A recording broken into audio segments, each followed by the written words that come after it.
नमस्कार मैत्रिणींनो, आज आपण अगदी टेस्टी असं वरणफळं ही रेसिपी पाहणार आहोत. तर आता त्यासाठी आपण या ठिकाणी मी 1 वाटीभर मुगाची डाळ घेतलेली आहे. आता तुम्ही तुरीची डाळसुद्धा याच ठिकाणी वापरू शकता. आता ती स्वच्छ धुवून त्यामध्ये आपण हळद टाकून ही डाळ शिजवून घेणार आहोत, त्याचं वरण तयार करून घेणार आहोत. आणि आता यामध्ये थोडीशी हळद आणि हिंग टाकून आपण आता गॅसवर त्याची शिट्ट्या करून घेऊया.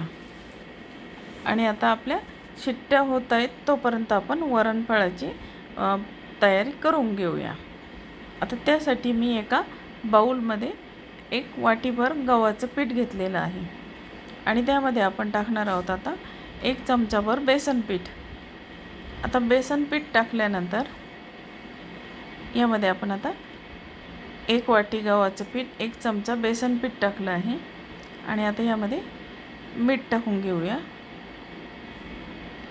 मीठ टाकल्यानंतर आता यामध्ये आपल्याला काही मसाले टाकून घ्यायचे आहेत. तर या ठिकाणी लाल मिरची पावडर टाकली आहे 1-1.5 चमचा. आता हे तिखट तुम्ही तुमच्या आवडीनुसार कमी जास्त पण टाकू शकता.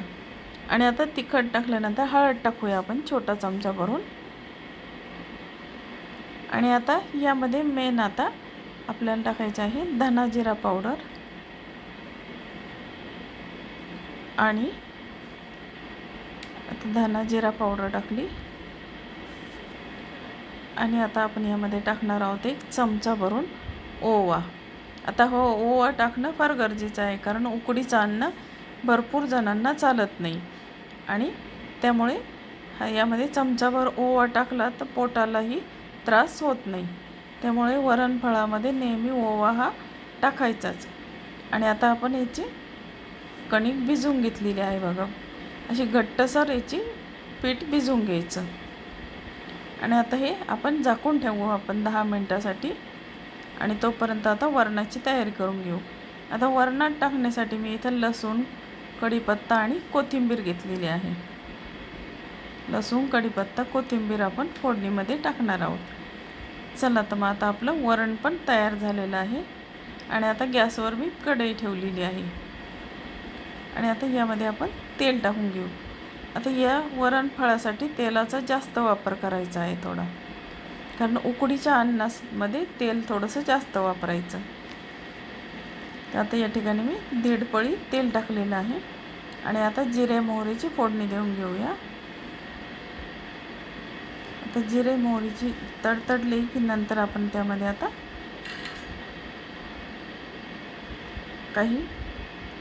आता आपण लसूण टाकून घेऊया. जिरे मोहरी तडतडली की लसूण टाकायचं आहे. आणि आता लसूण थोडासा लालसर होऊ द्यायचा आहे.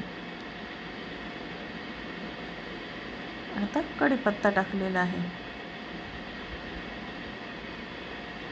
कढीपत्ता आणि लसूण टाकलेला आहे. आता आपण या फोडणीमध्ये काही मसाले ॲड करणार आहोत.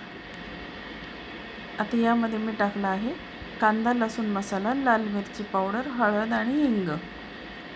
आणि आता आपण जे वरण आपलं शिजलेलं आहे ते आपण या फोडणीमध्ये टाकून घेऊया. आणि आता त्यामध्ये आपल्याला पाणी ॲड करून घ्यायचं आहे.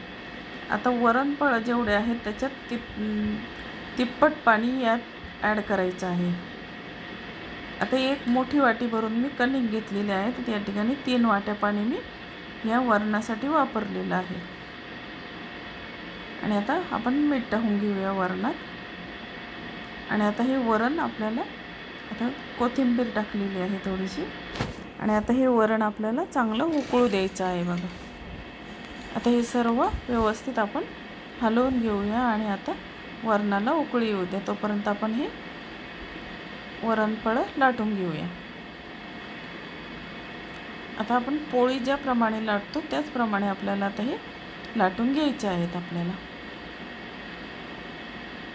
आता या ठिकाणी मी जशी आपण घडीची पोळी करतो त्याचप्रमाणे आपण घडी घालून याची पोळी तयार करून घ्यायची आहे.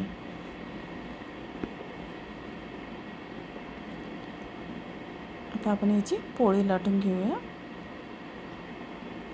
आणि अशी थोडीशी पातळ लाटायची की जेणेकरून ती पटकन शिजली जाईल अशी. आता ही आपण पोळी लाटून घेऊया.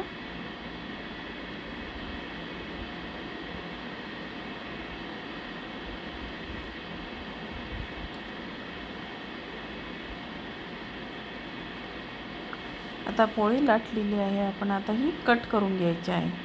आता तुम्हाला जो आकार आवडेल त्या आकारात तुम्ही तो कट करून घेऊया. आता या ठिकाणी मी शंकरपाळ्यासारखं हे वरणफळं कट करून घेणार आहे.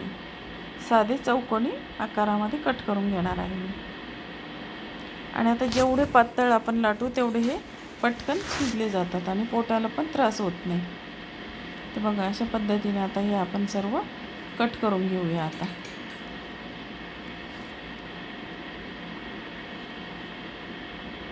त्या ठिकाणी मी चाकूने ते कट करून घेत आहे.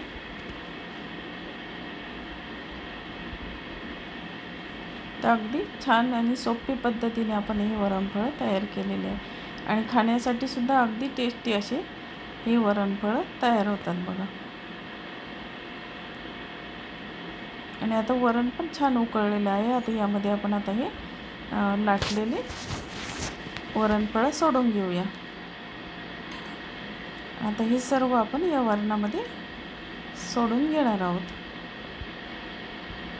चला तर मग राहिलेले सुद्धा आपण हे वरणफळं लाटून घेऊया आणि त्यामध्ये वरणामध्ये आपण टाकून घेऊया.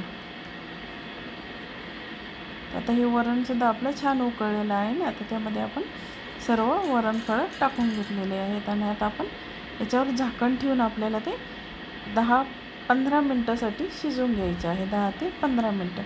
आणि आता हे शिजलेलं आहे. आता यामध्ये मी आता 2 चमचे साजूक तूप टाकलेलं आहे. आता हे वरणफळं शिजल्यानंतर त्याच्यात साजूक तूप टाकायचं आहे. त्यामुळे वरणफळाची टेस्ट अजून छान होते बघा. आता हे वरणफळं आपले रेडी झालेले आहेत. मी ते सर्विंग प्लेटमध्ये सर्व केलेलं आहे. तर मैत्रिणींनो, तुम्हाला आता हे वरणफळं रेसिपी कशी वाटली? तुम्हाला जर आवडली असेल तर माझ्या चॅनलला लाईक, शेअर आणि सबस्क्राईब जरूर करा. आणि तुम्हीसुद्धा नक्की अशा पद्धतीचे वरणफळं करून बघा आणि मला कमेंट्समध्ये सांगा.